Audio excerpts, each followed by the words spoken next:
All right, so today's big day.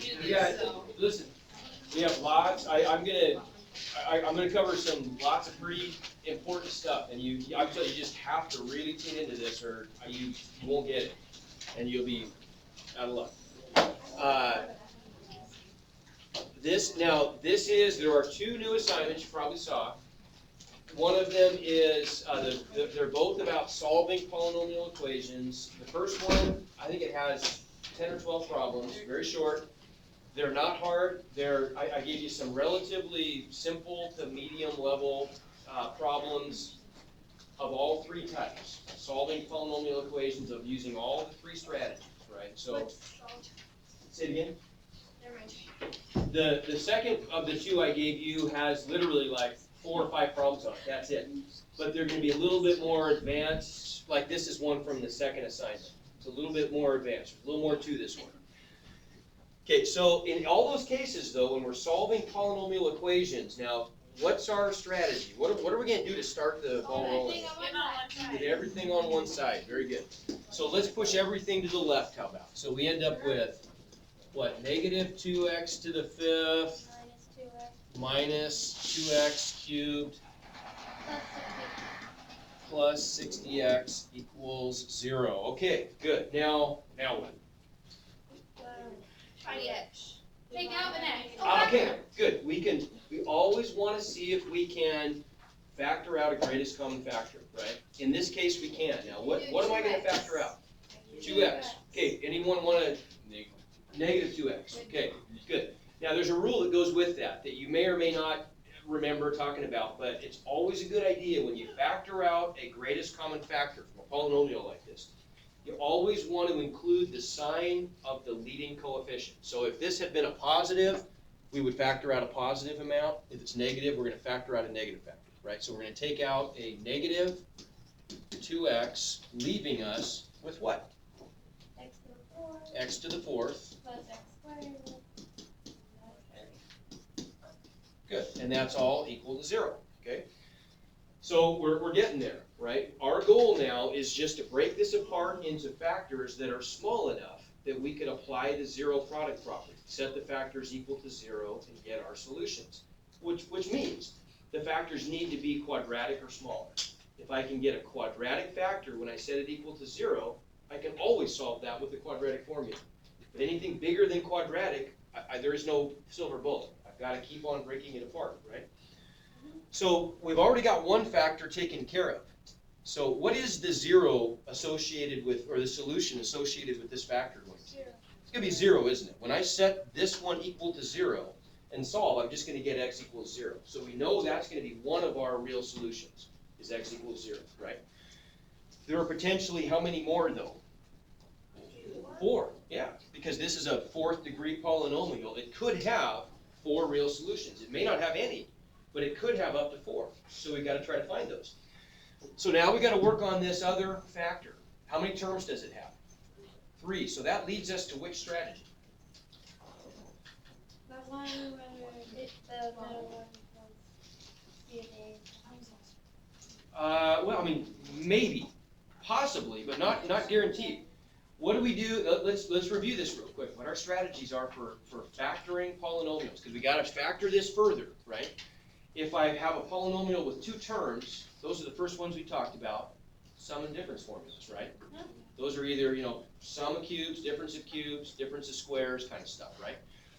That doesn't work here, though. We got 3 terms. If we have 4 terms, what do we always do? grouping. Grouping. Group it into 2 groups of 2 and factor by grouping. Either it works or it doesn't, right? This is the last of the 3 we talked about. What do we do with 3? Okay, magic numbers. Yeah, this is where it's got to be. This is where we're going to go back and say, okay, does this pattern match chapter 5? Is this a quadratic pattern that we can exploit, right? So to do that here, how do I deal with this x to the 4th and x squared? Okay, so really, yeah, it's like packets of x squared. So the x to the 4th I can think of as being an x squared, right? So this would look like then negative 2x times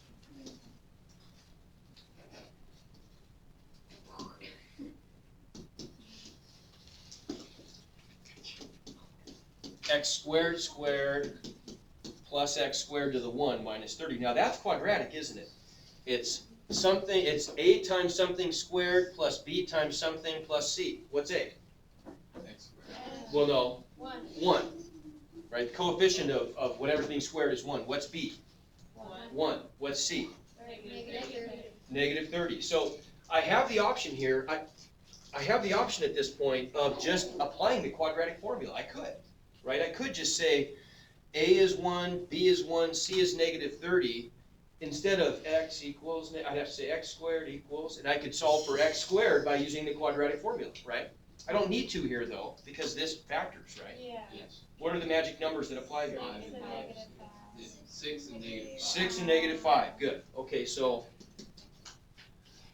then if we break this apart one step further, we've got our negative 2x, which we can't forget, that's out front.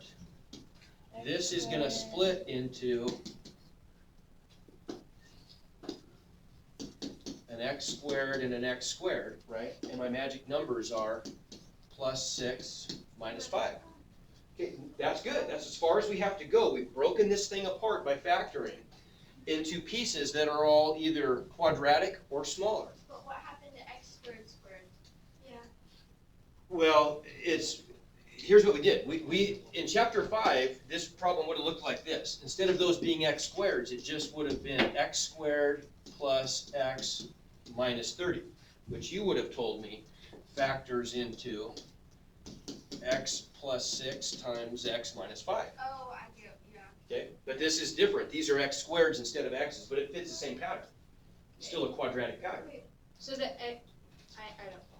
Like the x squared is the x normal.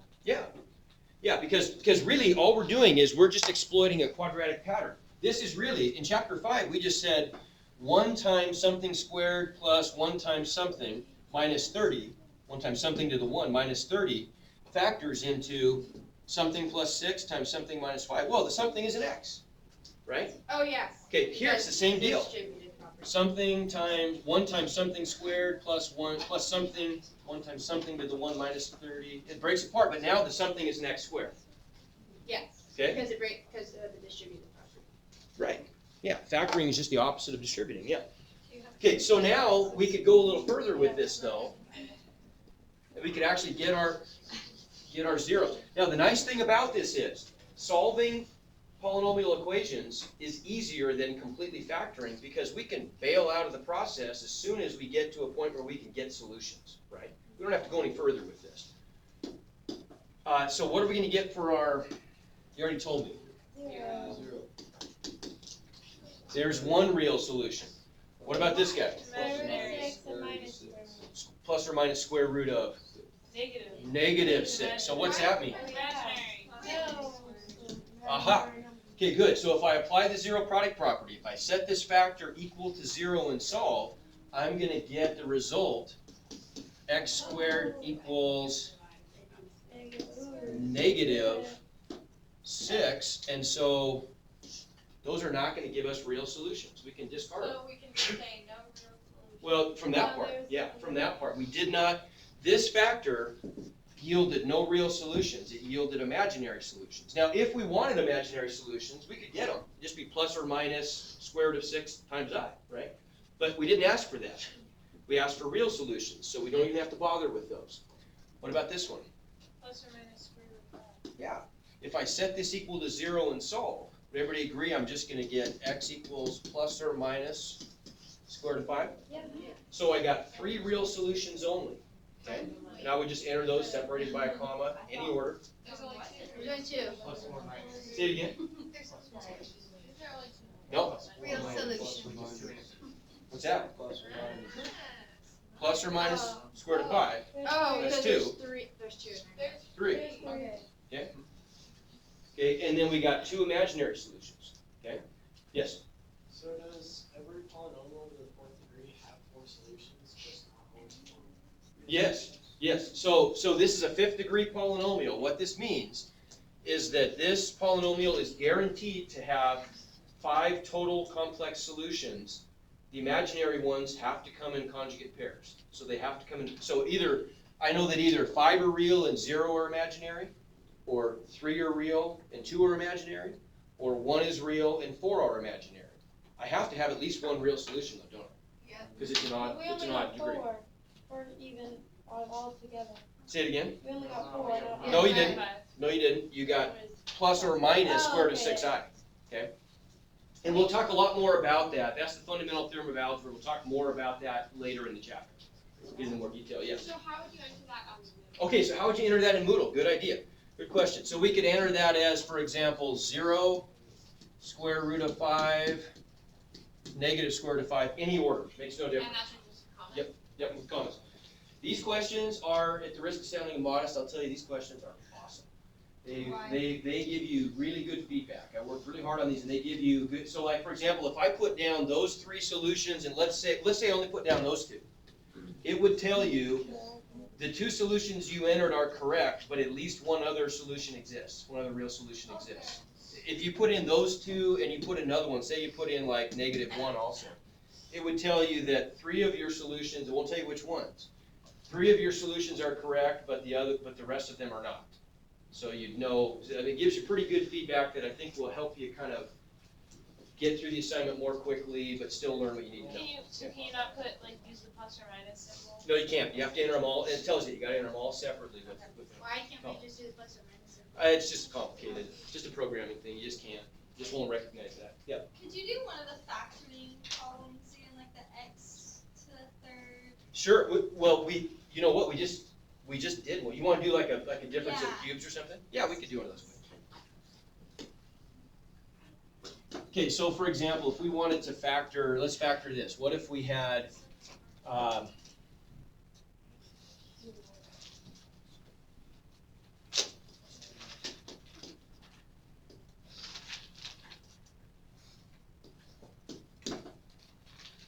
how many terms? 2. So what's our only option for factoring this? Difference of cubes, right. So can we write this as something cubed minus something cubed? Yep. What's this something going to be? 2x. What's this something going to be? Right? So then that's got to equal, that's a, right? And that's b. A cubed minus b cubed equals a minus b, right? Times a squared plus a b plus b squared, right? And so that would, right, and these won't go any further, right? That always stops there. So then this would be 2x minus 3 times, what is that first term going to be? This is the most common mistake. 4x squared, not 2x squared, 4x squared plus, 6x. plus, yeah, that would be it. Okay? All right. So, yeah, good? Thank you. Okay, good. Yeah, no problem. So now you've got that takes you up through all the assignments that are on there. And honestly, this stuff takes practice. Math just takes, to internalize, you just have to do. But if you do those assignments, I feel like you're going to be good to go. Okay, what I want to do today, I want to show you something else that's really, really cool. Math starts to get so much more interesting when you get it to this level. It really does. I mean, it starts to be, things really just start to work that it really illustrates kind of the beauty and the complexity, but just the elegance of how mathematics all fits together. So, it is. That's what we're eventually going to get to, is dividing polynomials. But the way we get there is really an interesting route. Okay, so the good news is that this first stuff we're doing, you already know how to do it. You already know the process, essentially. I'm not really going to plug in much new stuff at all, but it kind of knits together some things you already know to build something that you didn't envision, that we didn't talk about that's actually represented. So let's look at, I'm going to show you 2 theorems today. There are 2 relatively simple theorems, and this is what they say. The first one says, if a polynomial f of x, we don't know anything about it, just some polynomial, is divided by the factor x minus k, then the remainder is r, call it r, equals f of k. What is f of k? What does that mean in math? Yeah, it's the value of the function when x equals k. That's weird, but that's true. It always works for polynomials. If I divide some polynomial by x minus k, then the remainder of that quotient is always just going to be the value of the function at k. Okay, that's good news for us, because we used, and continue to use a little bit, if you're still working on those assignments, we had a trick for that. It made it simpler. Rather than having to plug that number into the polynomial directly, we had a little shortcut, right? So in this case, if we want to divide the cubic polynomial, x cubed plus 2x squared minus 6x minus 9, by the factor x minus 2, okay? Which we could write, if we want to, it might be easier to see that if we write it as quotient, right? How can we be tricky about this? What was our shortcut for it? Was this the start? Yeah, it was the big L. It was the synthetic bracket, right? Where is that thing? Right there. Okay, so we can use that guy. Remember that? No. Okay, let's review. Let's review how this works. So if I want to, all I'm really trying to do, if I want to find out what the remainder is, and that's all I'm trying to do at this point, I want to know, the question I am answering, let me be clear with this, is what is the remainder? Yeah, good question. What's a remainder? There's a question. What's a remainder? Well, let's look at something really simple, like just division of numbers. So if I divide, for example, if I divide 11 into 25. Oh, yeah, that was just Okay, what's it? What does it give us? Okay, it goes in 2, so 11 goes into 25 2 times. Then I subtract, right? Wow, that was a long time. It was. It's going to start to look real familiar again, though. And then we even put a box around it and said that's the remainder, didn't we? And you guys even wrote it this way back in the day. I mean, many, many days ago. You even wrote that as 2R3, which is a horrible way to write it. I wish we would never do that again. But it's because really what it means is this. What it really means is 2 plus 3 11ths, doesn't it? 2 and 3 11ths. Yeah. Right? That's really what it means, 2R3. But that was what we called the remainder, right? And so when it asked you, way back in grade school, when it asked you to find the remainder, when you divided two numbers and you just found out what was in that box, well, you're still doing that with polynomials. Okay, we just want to know what's the remainder when I divide this out, all right? So, what do we do? What are going to be the coefficients if we're trying to plug 2 into this polynomial? 1, Right. 2, 8, 6. Yeah, right? Those are everybody agree? Those are the coefficients of the polynomial. Okay, so we end up with 1, 2, -6, -9. Okay, now what's the number that goes out front? 2. 2. Everybody see that? Because I want you to see this now. Look. When we divide by x minus k, we're dividing by x minus 2. So 2 must be the value of k, not -2, right? There's maybe a better way to think about that. The number that you put out front, which is 2 in this case, is the 0 of the denominator. Meaning, if I set the denominator equal to 0 and solve, I get x equals 2. Okay? Make sense? Wait, okay, this is probably a dumb question, but how do we know that x? Oh, I figured it out. Okay? Okay, I got it now. Okay. Sorry. No, you're fine. Okay, so now how did this process go? How did we do this? Don't you drop the first one? Good. Yeah, we dropped the first one down. Okay, it's 2. That became a 1. And whenever a number appears below the bracket, what do we do? Yeah, we multiply by what we now will call k, right? So 1 times 2 is 2. And what do we do? Add that. Add them. Opposite of long division. We don't subtract, we add synthetically. So 2 and 2 is 4. Now what? 4 Times 2 is 8. So you just add 2. or add, Yep. multiply, add. Multiply, add, multiply, I add. don't Yep. get it. 2. Even- Question? Yeah. I don't, what? How do you get 1 on the bottom, you just drag it Okay, down? because this first one, we always start, whatever the first coefficient is, we just drop straight down. Okay. Okay, then after that, we do the same thing over and over again. So whatever number's there, we multiply by 2, we get an answer of 2, so we push that into the next column and add. Okay. 2 times 4 is 8, push it in the next column and add and get what? 2. 2? 2 times 2 is 4. good. And so our remainder is -5. That's the answer. That's the remainder when we divide these out. Yes, sir? Will it be negative 6? 7 minus 2? No. To the negative k. Oh, no. See, because it's x minus k. Okay. And that's it. And it's the 0 of that factor. If I set it equal to, what's the x value that makes the bottom 0? So it'd be 2. Right. Okay? Okay. And that's what we have to know, -5. Yeah. For this case, that's our answer. What's the remainder? -5. Okay? Yeah. What did you do with the numerator? Or, oh, never mind. Okay. You just wrote it two separate. Right.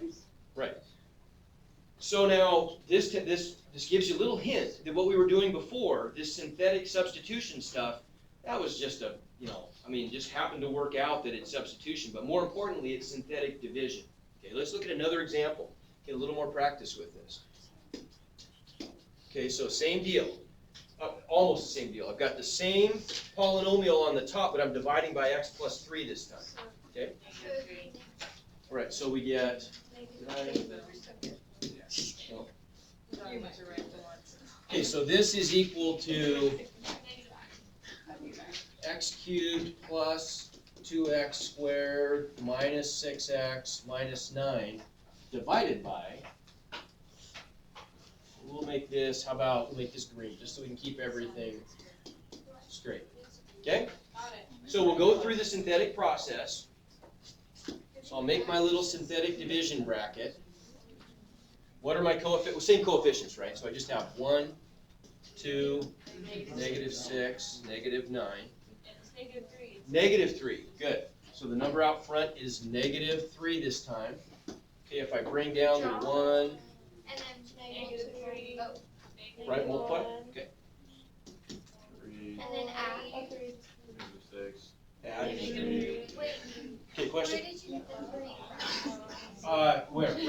Right here? Yeah. It's -1 times -3 is 3. Okay, so you dropped that, and then I thought you put the 1 So over you that drop a negative. number? Yeah, Multiply, okay, push it to the next column and add. okay. Okay.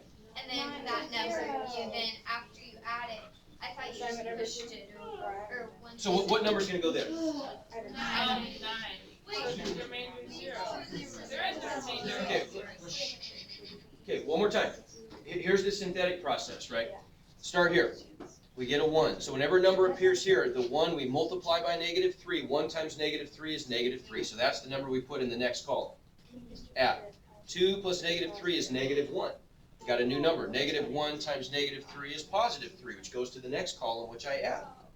So every -6. number on the bottom you Yeah, every time. Okay. So I get a -3. -3 times -3 is +9. So you get 0. Ah, no remainder. Now, what does that mean? It's perfect. Okay, so explain that to me then. What does that tell me about this quotient? It goes very equal. It goes in evenly, doesn't it? Yeah, so what do we call the bottom then? X plus 3 is what? That's simple. It's a factor of x cubed plus 2x squared minus 6x minus 9. Because that's the definition of factor, isn't it? Factor is something that divides evenly into something else in this case, right?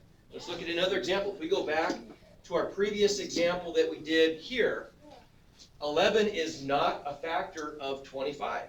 We know that. It's not a factor mathematically because it has a remainder of 3.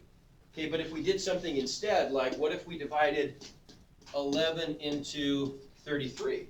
Well, that is a factor, isn't it? 3 times 11 is 33. The remainder is 0.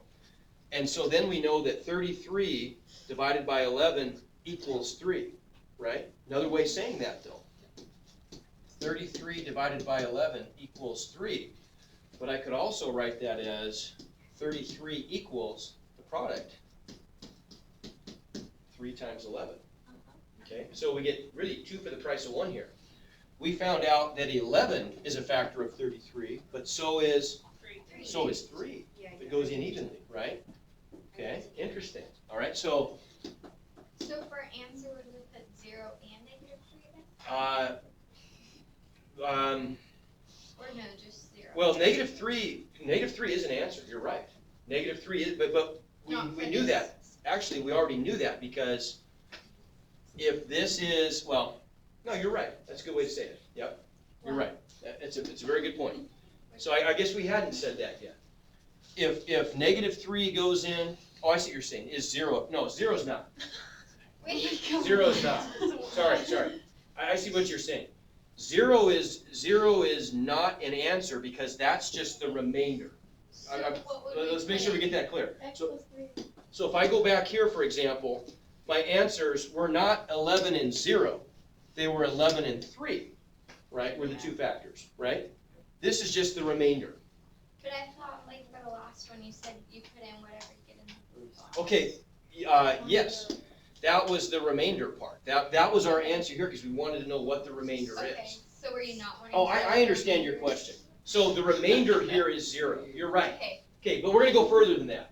Because really, it turns out that what we really wanted out of this was not necessarily just the remainder.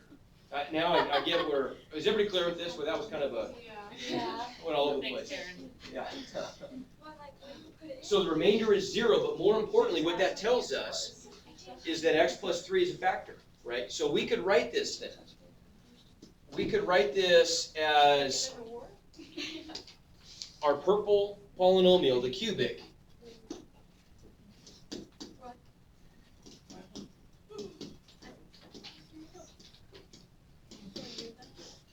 equals what?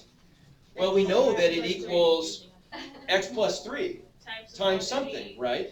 Make sense? Because x plus 3 divided evenly into that, so x plus 3 is a factor, right? So we know that our answer equals x plus 3 times something, some other factor, right? Everybody agree? Okay. So that, What can you tell me at this point about this other factor? What does the degree of that other factor have to be? It's got to be 2, doesn't it? Because when I multiply these two factors together, these two polynomials, when I multiply their leading terms, I better get back an answer of x cubed, right? So this has got to be a quadratic factor, but I know that it exists because this was a factor of the purple polynomial. So this must also be a factor. What is it though? Does anybody want to hazard a guess as to what that quadratic polynomial is? I'll give you a hint. It's on the board right now. X Oh, squared X plus squared 2x. I don't know, I just. Oh, wait, Oh, the is thing's it on the bottom X of the squared L. minus X Bingo. thing. That's but it. Yeah, thing. Oh. It's right here. Fine. Those, very good. Those are the coefficients of the other factor. That's handy. That's Is that- very handy. Is that Only when it if there's equals not a 0? remainder. Yes, Okay. yes. Okay. Wait, so it's, is it so it's x squared the first, and then x to -1, and then. Yeah, good. So here's how you have to interpret this. Now watch closely because this can get a little confusing. Well, these are the coefficients of the polynomial. Now remember what that means then. Wait, This is, so we're just, before you say that, does that mean that x plus 3, that's before first factor, that's from the multiplying? It's the -3, right? Yep. Okay. Yep. Okay. This was what we got. So this was the answer with 0 remainder. These are the coefficients in order. So think how a polynomial works. X. This has to be the constant. This has to be the coefficient. So constant, coefficient of x squared, coefficient of x cubed, coefficient of x to the 4th, if they were there. But they're not in this case. I stopped at x squared. So my polynomial then is just 1x squared minus 1x minus 3. So that's just your. That's it. Yes. Yeah. I like that. Yeah. Say it again. You wanna go like right to left. But it's Well, the yeah, second you one. kind of want to start counting backwards so you know how, because what if you had like 7 terms there? Then you might think, well, I mean, then if you work backwards, you can tell what the degree of that polynomial is. Okay, yeah. Will the green part ever be bigger than 2 numbers right now? Sure. Okay. Not now. That's we won't get to that even today, but it will. Good question. Yeah. Do we need x plus 3 in our answer, or do we just need? Okay. It depends. The answer. So now watch closely, please. So the answer to this quotient is this, right? The answer is x cubed, or x squared, minus x minus 3 with no remainder. And Why that's would that what- not line up x plus 3? That's what you're. Well, because that's what we divided by. Now, if I multiply both sides by x plus 3, I've then written it in this form. And that's when it's asking for what? The question, there could be about 5 different questions asked based on this process. So what the question that, probably the most immediate question that you would be answering here is, simplify that quotient. I give you this quotient, and you tell me that that's the answer, okay? Okay. So it turns out that that previous example we didn't probably answer the question that I'm gonna ask you on the assignment. The question I'm gonna ask, let's go back and do that. The question I'm gonna ask you on the assignment is, simplify that quotient. Okay, so what would our answer be? So let's kind of take another look at this. So we'd end up with our quotient here, x cubed We don't have to put that in, do plus 2x squared, yeah you do, minus 6x minus 9 divided by x minus 2 equals what? X squared plus 4x plus 2. Okay, With the remainder Minus negative. 5. good, with the remainder. So it's gonna be x squared plus 4x plus 2 plus Negative 5. negative Over 5 2. divided by X minus 2. x minus 2. Oh, That sucks. That means that. so just keep every denominator the same. Yes, because that's what we're dividing by, and this was the remainder, and so that's what's left over that denominator. Okay, so now one more thing. Would I write it this way? What would I do? Would I write plus and negative on top probably? No. Minus. Good. I would just make this instead. And does that stay the same, keeping the denominator the same for all of these? Well, it's always that way, because look what we did back here. It was the same thing, right? Okay. Where did that come from? Because that's what the denominator was. Okay. Okay. No, but you need the x. If that did happen. Yes. Yes. Yes. Wait, so for the answer, we write that whole thing. Yes. So your answer. Okay, listen, please. I'm going to draw a box around what you'll have to input. Okay, never mind. I was talking about that too. No. You're going to be. This is what I'm going to give you. I'm going to say fill in the blanks. This equals what? Well, it equals that. Okay. Now notice when we divide these polynomials, we always get 2 parts to our answer. We get a polynomial part, plus we get this rational function. Okay, now what is a rational function? Rational function is hugely important, very simple definition. A rational function, A function that's rational. yeah, it means ratio of polynomials, that's all it is.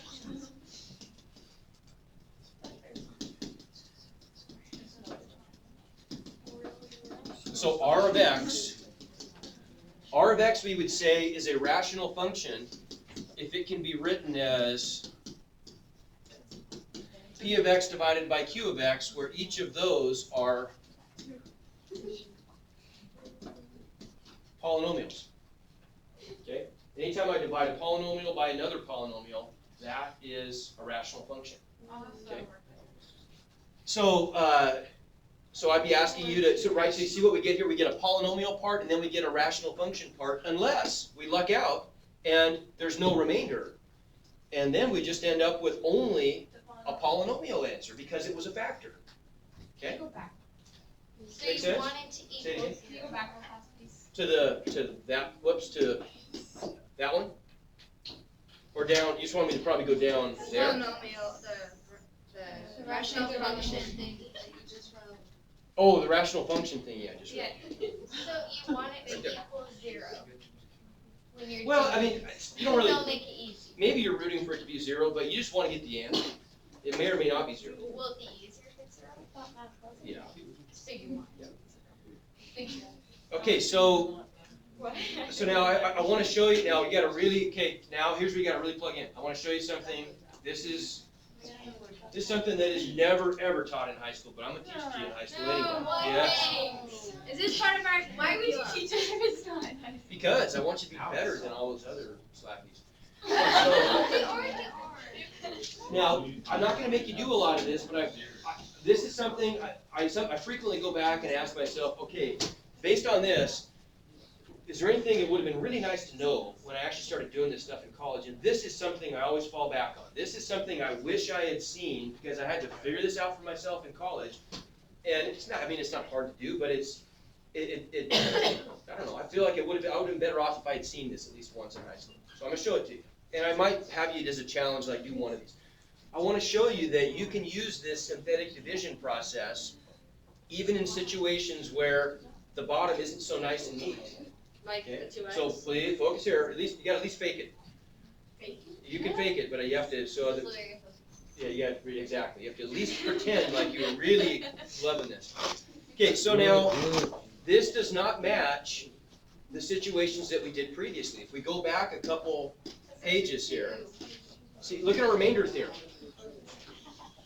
The remainder theorem presumes that we're dividing by something of the form x minus k, where x has a coefficient of 1, right? And both of the previous examples we looked at were just like that. We divided by x minus 2, and where's the other one? X plus 3. Oh, right there, x plus 3, good. Okay, this one does not. This one divides by 2x minus 3, and so the process that we just did is not gonna work here, right? I can't find out what k is unless I have a coefficient of 1 in front of x. But I wanna ask you something. What do you do when you're dealing with numbers? What do you do and you get a result like this? Let's say we have a fraction that is 6/4, and we want to simplify it. We want to write it in simplest form. What is the answer? You divide it. Okay, how did you accomplish that miraculous feat? Common denominator, something like that. Well, kind of. I mean, what did we do operationally? Divide it. We divided both the top and the bottom by 2. Okay, now that makes sense, doesn't it? Yeah. Because think about what we're doing here.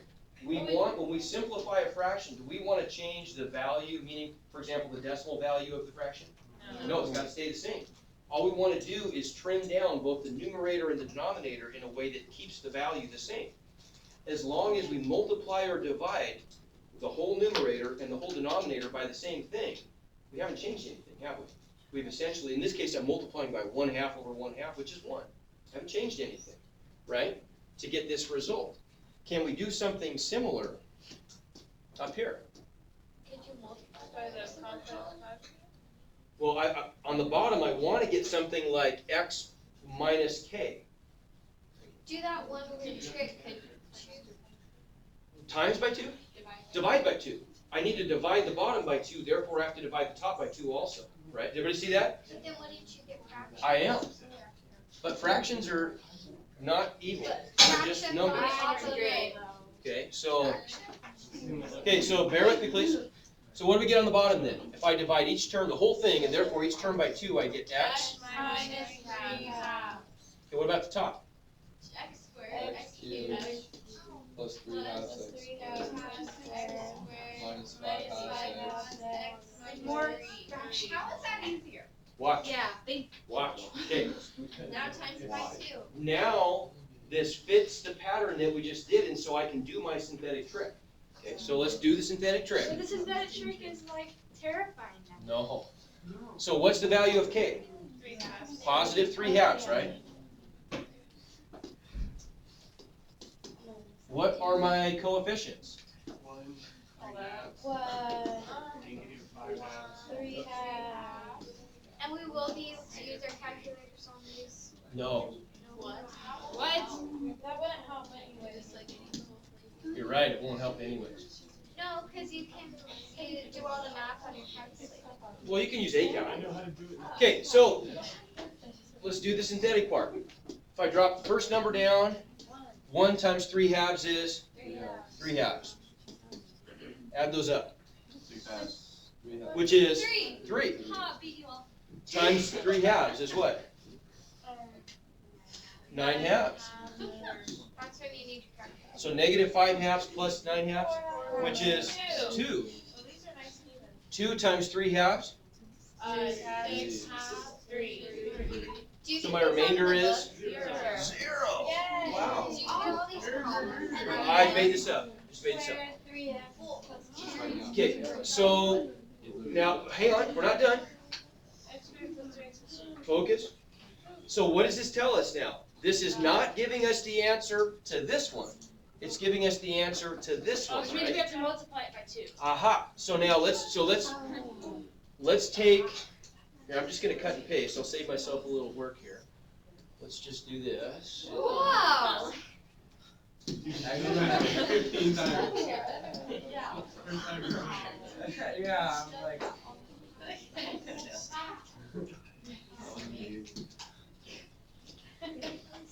Okay, so that is equal to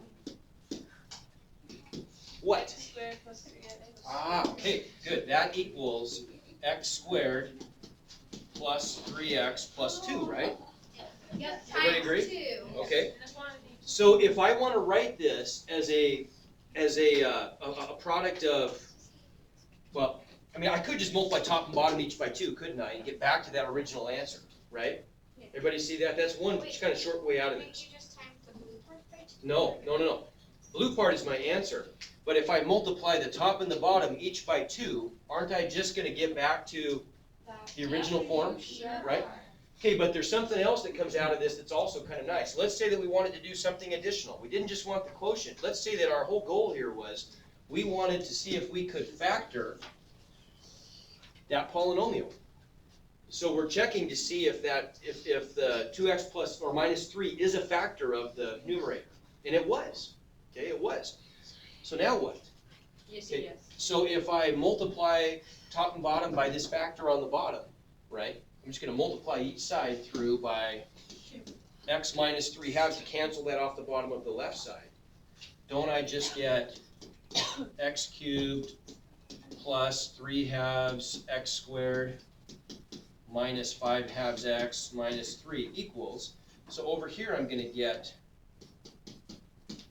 x minus 3 halves times x squared plus 3x plus 2, right? Yeah, but that's Okay, all I'd have to do here, this looks pretty ugly, but if I multiplied, if I distributed a 2 through both sides of this equation, all I want to show you is that's the very same thing as multiplying the top and bottom by 2 here. So why didn't you just do that? Okay, we can't watch. So if we just go 2, distribute that through both sides, well, if I distribute the 2 through here, don't I just get the result, the original, right? 2x cubed plus 3x squared minus 5x minus 6, right? What about over here? Well, I multiply things in pairs. I'm going to multiply the 2 by this factor instead of this one, right? So when I distribute that 2 through here, I get 2x minus 3, how about that, times x squared plus What are you 3x trying to find here? plus 2. Wait, so it's not, it doesn't change? Nope. See, it doesn't change. Wait. So is there a shortcut? Yeah. We knew that the answer, I could have just gone back and said, okay, well, this quotient equals this quotient, and so this one equals x squared plus 3x plus 2, and avoided that. See what I'm saying?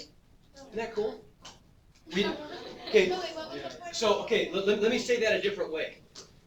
In order to be able to do this synthetically, we had to rewrite this quotient so we ended up with a coefficient of x equal to 1 on the bottom, which is this ugly thing, right? But once we did the synthetic stuff, we got the result. And it was nice. It was a factor. I got x squared plus 3x plus 2. Well, that is the answer to that quotient. Yeah.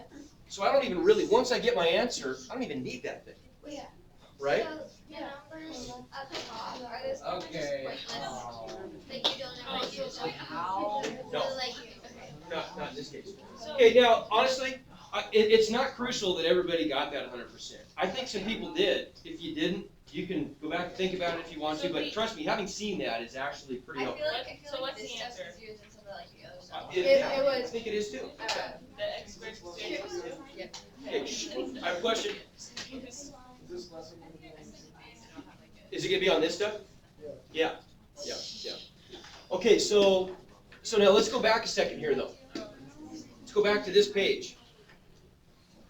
Okay, the page that happened, the page where we found out that if we got a 0 remainder, that was cool. That meant that x plus 3 was a factor of the numerator, right? Well, that results in the factor theorem. Whoops. Which is down here somewhere. There it is. Okay, this is the factor theorem. Okay? This makes sense now. Factor theorem says that a polynomial, some polynomial f of x, it was our cubic one, the purple one, right? Has a factor x minus k if and only if the value of the function at k is 0. Okay, now there's a ton of good stuff going on there. Think about that. We're going to come back and talk more about this. But that tells us, on many levels, that gives us something really important. It tells us that if we, first of all, obviously if we divide two polynomials and get no remainder, then they're factors. But think what that told us about the value of the function. When does a function have a value of 0? The y value, in other words. Where does that happen? On the x-axis. Aha. So that's cool. That tells us that the values of k always go with factors and x-intercepts. There is a three-way relationship here that is really crucial. It tells us that if we have a factor,